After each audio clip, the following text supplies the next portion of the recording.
Hello दोस्तों, मैं Sanjeev Kumar Shubham classes में आप सभी का स्वागत है।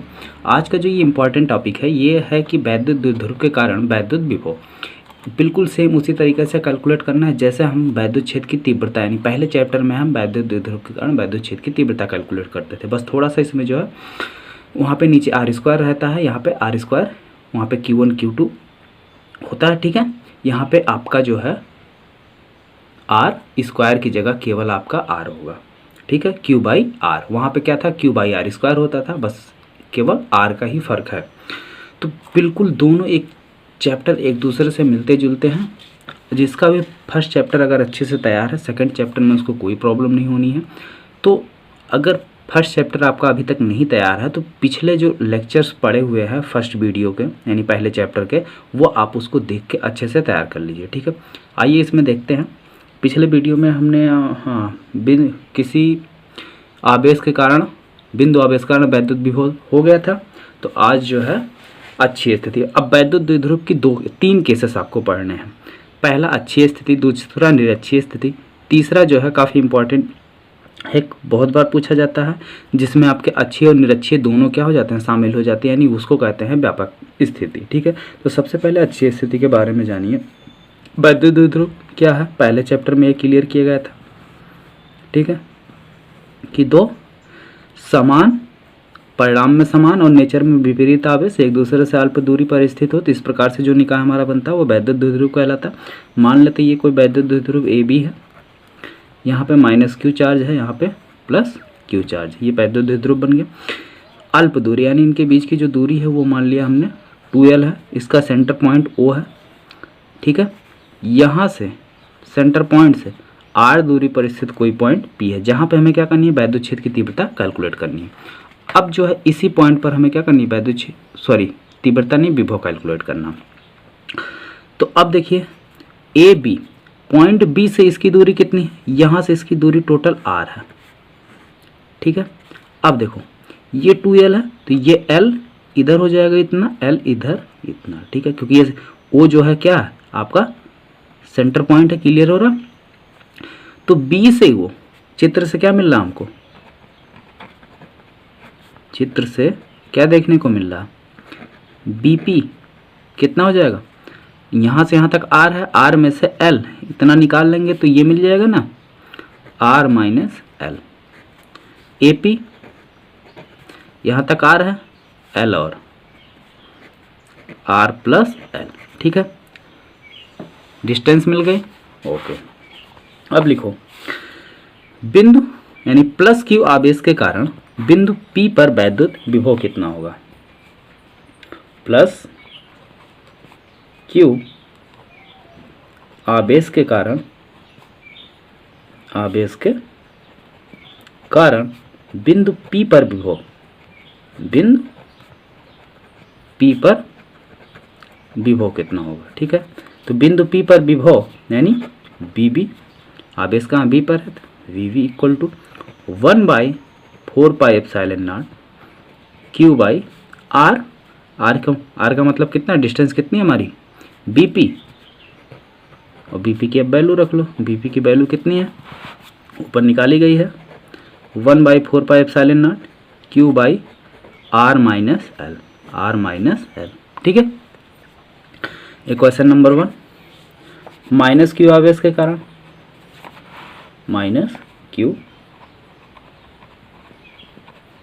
आवेश के कारण बिंदु P पर विभव कितना हो जाएगा, BA, माइनस आवेश कहाँ है, A पर है, BA इक्वल टू 1/4πε0 Q की जगह क्या है -Q बटे R यानी AP। अब AP की वैल्यू रख लो, 1/4πε0 माइनस बाहर ले लिए, Q by R plus L, equation number 2। ठीक है, बिंदु B पर परिणामी विभव कितना हो जाएगा P पर, अतः बिंदु P पर परिणामी विभव V equal to VA plus BB। ठीक है, दोनों जोड़ लो। बी ये क्या है हमारा माइनस है तो इसको बाद में कर लेते हैं, प्लस वाले को पहले लिख लेते हैं। वी की वैल्यू कितनी है 1/4 pi epsilon naught Q by are minus l. ठीक है, अब प्लस बी ए की वैल्यू रख रहे हैं। ठीक है, क्योंकि बी ए निगेटिव था इसलिए उसको बाद में रख रहे हैं, बी ए पॉजिटिव था तो उसको पहले ले लिए। माइनस, क्योंकि बी ए की वैल्यू है ये है minus 1/4 pi epsilon naught Q by are plus l. ठीक है, अब इन दोनों में कुछ कॉमन मिल रहा, ये इतना कॉमन मिल रहा। ठीक है, ये इतना कॉमन मिल रहा है, यानी Q by 4 pi epsilon not. तो क्यू बटे 4 पाई एप्सिलॉन नॉट कॉमन ले लिया गया।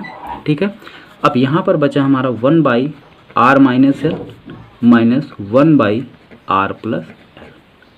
क्लियर, अब इन दोनों को सॉल्व कर लेना है। क्यू बटे 4 पाई एप्सिलॉन नॉट,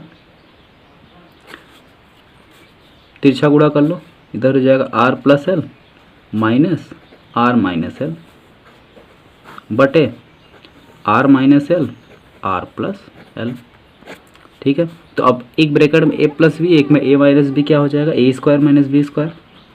तो यहाँ हो जाएगा क्या हमारा r square minus l square, नीचे हो गया r square minus l square, ऊपर क्या हो जाएगा r plus l minus r और minus minus plus minus, bracket open करोगे ये प्लस है तो माइनस हो गया, ये माइनस है तो क्या हो गया प्लस हो गया एल।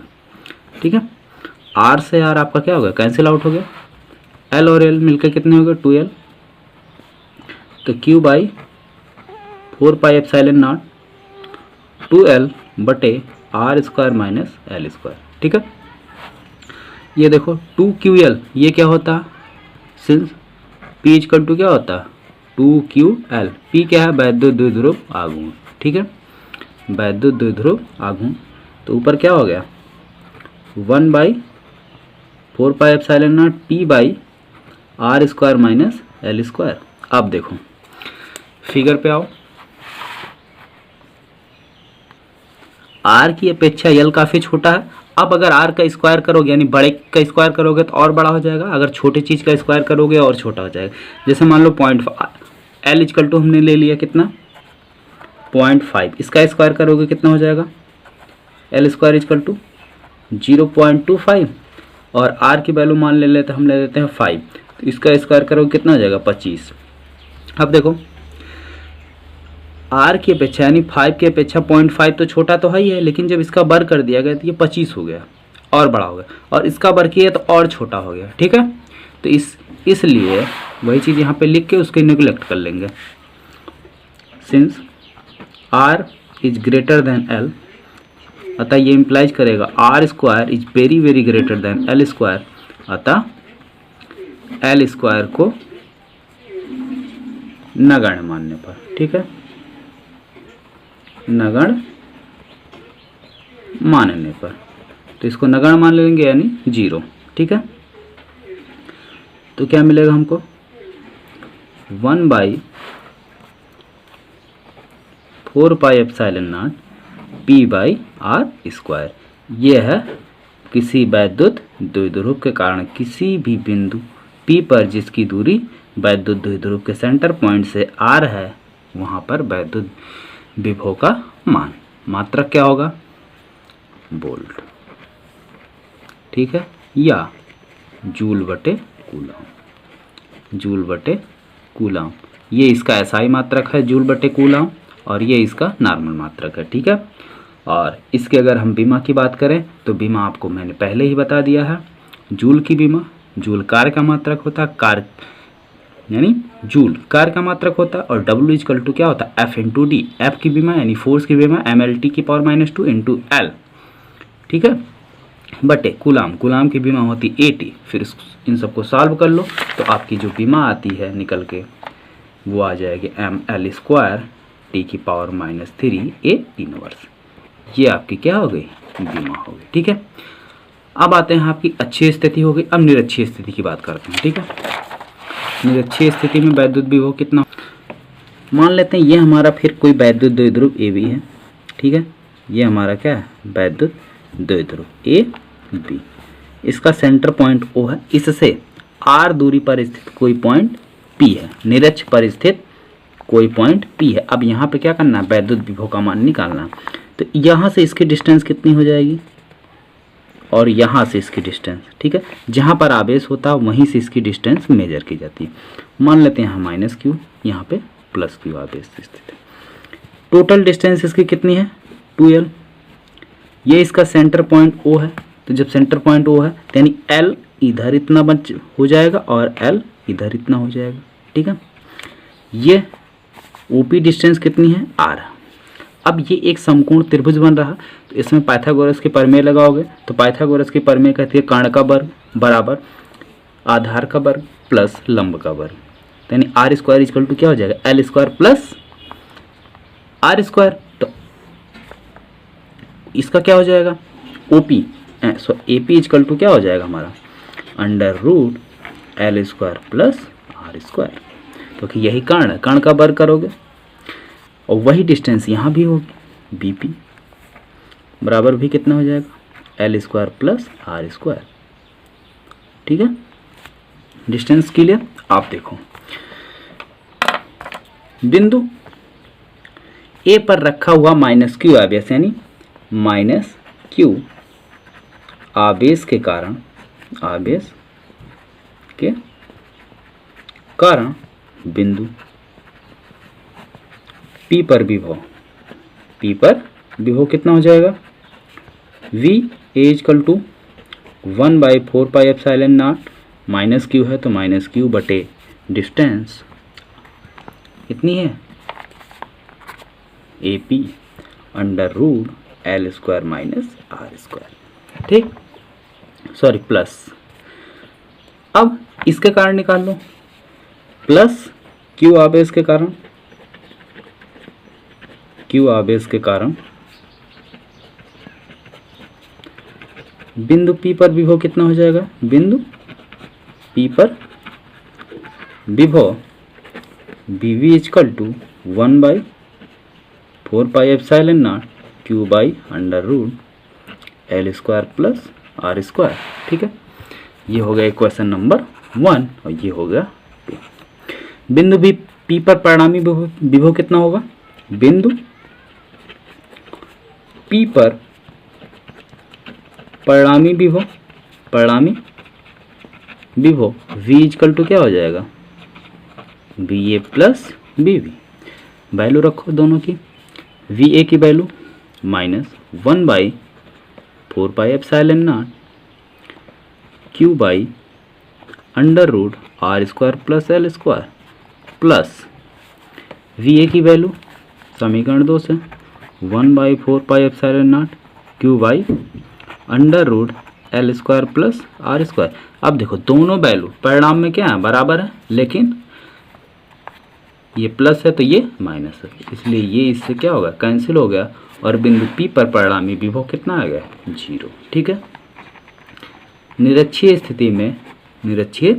स्थिति में कोई भी पॉइंट अगर P है, कितनी भी डिस्टेंस पर क्यों ना हो, वहाँ पर अगर हम परिणामी विभव निकालते हैं तो वो कितना आएगा, 0 आएगा, ठीक है। तो ये दोनों केसेस हो गए। अब बात कर लेते हैं व्यापक स्थिति की, यानी वैद्युत द्विध्रुव से किसी भी स्थिति में, यानी केस 3 है, यानी तीसरा पॉइंट है व्यापक स्थिति, ठीक है। व्यापक स्थिति इसमें क्या है, इसमें आपके दोनों केसेस आ जाएंगे, और वो दोनों केसेस कौन से, ये निरक्षीय स्थिति और अक्षीय स्थिति, जो दोनों हमने अलग अलग आपकी बात की है, वो दोनों यहाँ पे एक साथ आ जाएंगे आपके। मान लीजिए ये कोई आपका वैद्युत द्विध्रुव है, ये भी, ठीक है, क्लियर। A B -q आवेश प्लस q आवेश, इन दोनों के बीच की डिस्टेंस टोटल 2l, इसका सेंटर पॉइंट O, ठीक है, सेंटर पॉइंट O। यहाँ पर निरक्ष पर कोई R दूरी पर स्थित कोई पॉइंट P है, ये डिस्टेंस है R, ठीक है। अब ये इतना कितना हो जाएगा, ये इतना L होगा, इधर भी L हो जाएगा, ठीक है। लेकिन जो डिस्टेंस हमको चाहिए वो कहाँ से चाहिए, जहाँ पर आवेश आपका रखा हुआ, आवेश आपका कहाँ रखा हुआ, एक तो कि ए पर है, दूसरा बी पर, तो डिस्टेंस हमको यहीं से चाहिए। बाकी सारी चीज़ें आपको क्लियर है। कैसे कैलकुलेट करना, सेम वही जो प्रोसेस है। एक बार इसके कारण यहाँ पर विभव निकलेगा, एक बार इसके, लेकिन डिस्टेंस हमको पता होनी चाहिए। लेकिन डिस्टेंस जो हमको पता है वो सेंटर पॉइंट से पता है, यहाँ से नहीं पता। तो आइए पता करते हैं यहाँ से कितना होगा। यहाँ से इसको मिला देते हैं, ठीक है, और इसको यहाँ से मिला देते हैं, ठीक है। अब जो है यहाँ से इसको क्या कर रहे हैं, जितना ये है उतना इसको निकाल लेते हैं, ये इस पर लंब डाल देते हैं, ठीक है। अब ये भी क्या मान लिया गया, इतना आर हो गया, ये इतना कितना होगा। अब देखो ये मान लेते हैं एंगल थीटा है, कितना एंगल है, थीटा, ठीक है। तो अब ये एंगल थीटा है, तो इसकी वजह से थोड़ा इसको आगे बढ़ा दो, ठीक है। यहाँ पे ये एंगल थीटा, तो आपका जो है ये एंगल भी थीटा हो जाएगा भाई, एक अंतर कोण है। अब ये डिस्टेंस एल है और ये डिस्टेंस यहाँ पे आपका 90 डिग्री है, यानी ये कर्ण बन रहा है। ये जो है आपका कर्ण का मान पता है कितना है, एल है, तो साइन थीटा बराबर क्या हो जाएगा, ये जो हो जाएगा हमारा ये एल कॉस थीटा, क्योंकि इसके साथ लगा हुआ है, जिसके साथ कोण होता है यानी वो साइड कॉस थीटा होता है और ये साइन थीटा। तो ये इतना एल है, तो ये एल कॉस थीटा हो जाएगा, यानी ये एल कॉस थीटा तो ये एल कॉस थीटा, यहाँ से ये आर है और ये इतना एल कॉस थीटा। तो ए पी इजकल टू कितना हो गया आपका, A P equal to r plus L cos theta, ठीक है। ये इतना आपका कितना हो जाएगा, ये इतना कोई नाम दे दो, ओ ए बी सी, ठीक है। ओ सी इजकल टू कितना आपका हो जाएगा, एल कॉस थीटा, ठीक है। कौन से त्रिभुज से, त्रिभुज ए ओ सी में, ठीक है, त्रिभुज ए ओ सी में O C equal to L cos theta. ये एल कॉस थीटा होगा। अब यहाँ से इस पे लंब डाल दो, कोई नाम दे दो ए ई, ठीक है। अब उसी तरीके से त्रिभुज ओ बी ई में ओ ई इजकल टू क्या हो जाएगा, एल कॉस थीटा। तो टोटल आर है, तो आर में से ये इतना माइनस कर दो तो कितना हो जाएगा, r minus L cos theta, और वही इतना ये हो जाएगा। बी पी इजकल टू कितना हो जाएगा, r minus L cos theta, ठीक है। डिस्टेंस मिल गई। जब डिस्टेंस मिल गई तो विभव कैलकुलेट करने में क्या दिक्कत है। अब आ जाइए, प्लस माइनस क्यू आवेश के कारण, माइनस क्यू आवेश के कारण बिंदु पी पर विभव, बिंदु बी पर विभव वी इजकल टू कितना हो जाएगा, 1/4 pi epsilon naught Q by R. Q कितना है, माइनस क्यू, आर कितना है, एपी, एपी की value R plus L cos theta, ठीक है। माइनस साइन बाहर ले लो, minus 1/4 pi epsilon naught Q by are plus L cos theta. ये हो गया। इसको बना लो इक्वेशन नंबर 1, ठीक है। अगला बिंदु यानी प्लस क्यू आवेश के कारण, प्लस क्यू आवेश के कारण बिंदु बी पर विभव, बिंदु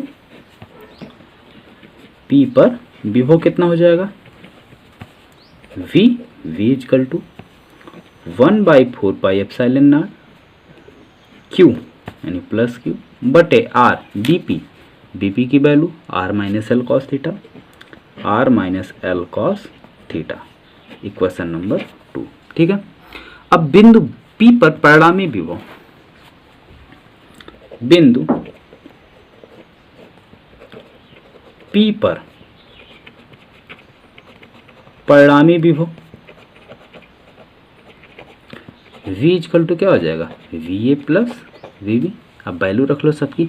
वी ए की वैल्यू कितनी है, माइनस में है, minus 1/4 pi epsilon naught Q बटे R plus L cos theta, plus B V की वैल्यू कितनी है, 1/4 pi epsilon naught Q by are minus L cos theta, ठीक है। अब क्या है, प्लस वाले को पहले लिख लो, माइनस को बाद में, ताकि आसानी हो कैलकुलेशन में। ठीक है, तो कितना था v इक्वल टू, प्लस पहले लिख ले रहे हैं, तो 1/4πε0 q by r minus l cos theta minus 1/4πε0 q by r plus l cos theta. ठीक है, अब इसमें कुछ कॉमन है, ये इतनी चीज़ कॉमन है, यानी q/4πε0 कॉमन है दोनों में। ठीक है, तो इसको हम कॉमन ले लेते हैं, q/4πε0 कॉमन ले लिया गया। यहाँ क्या बचा 1/1 r minus l cos theta, यहाँ बचा minus r plus l cos theta. ठीक है, तिरछा उड़ा कर लो, q/4πε0, इसका इधर गुणा करेंगे तो ये हो जाएगा r plus l cos theta minus r minus l cos theta बटे r minus l cos theta और एक ब्रैकेट में r plus l cos theta. ठीक है, तो एक ब्रैकेट में a प्लस भी, दूसरे में a माइनस भी, कितना हो जाएगा total a square minus b square. ठीक है, तो ये हो गया q/4πε0। अब यहाँ ओपन करो, r plus l cos theta minus, ये प्लस है तो माइनस हो गया, r minus minus plus l cos theta बटे r square minus l square cos square theta. r से r कैंसिल हो गया, ऊपर बचा क्या 2l cos theta q/4πε0 2l cos theta, नीचे बच रहा है आपका r square minus l square cos square theta. Okay, अब क्या है p इक्वल टू क्या होता 2ql, तो ये रहा 2lq। ठीक है, तो इसकी जगह हम टोटल क्या लिख सकते हैं p, ये हो गया 1/4πε0 p cos थीटा बटे r square minus l square cos square theta. फिर वही काम फिगर से, r is greater than l, ये इम्प्लाइज करेगा r square is very very greater than l square, अतः l स्क्वायर को नगण्य मानने पर, नगण्य मानने पर। ठीक है, तो इसको जब नगण्य मान लिया गया तो कितना हो गया 0 हो जाएगा। तो 1/4πε0 p cos थीटा बटे ये पूरी वैल्यू 0 r स्क्वायर, यही है व्यापक स्थिति के कारण। अब इसमें देखो, यदि cos थीटा इक्वल टू 0, ठीक है, cos थीटा इक्वल टू 0, ये रहा थीटा, थीटा इक्वल टू 0, यानी पॉइंट पी यहाँ आपका हो जाए, तो पॉइंट पी जब आपका यहाँ हो जाएगा तो कौन सी स्थिति बन जाएगी आपकी अच्छी स्थिति, तो cos 0 की वैल्यू 1, cos 0 की वैल्यू कितनी होगी 1, अच्छी स्थिति प्रूफ। भाई चेक कर लो सही आया है कि नहीं आया है, चेक करना भी ज़रूरी है, पता चला हम कैलकुलेशन कर लिए और वैल्यू गलत आई हो, क्योंकि भाई ये दोनों स्थिति के लिए ना, तो थीटा की वैल्यू रख के देख लेते हैं, भाई दोनों स्थिति आनी चाहिए। तो अगर हम यहाँ पे 0 रखते हैं तो यानी ये पॉइंट यहाँ आएगी, अच्छी स्थिति मिलना चाहिए। ठीक है, मिल रहा है।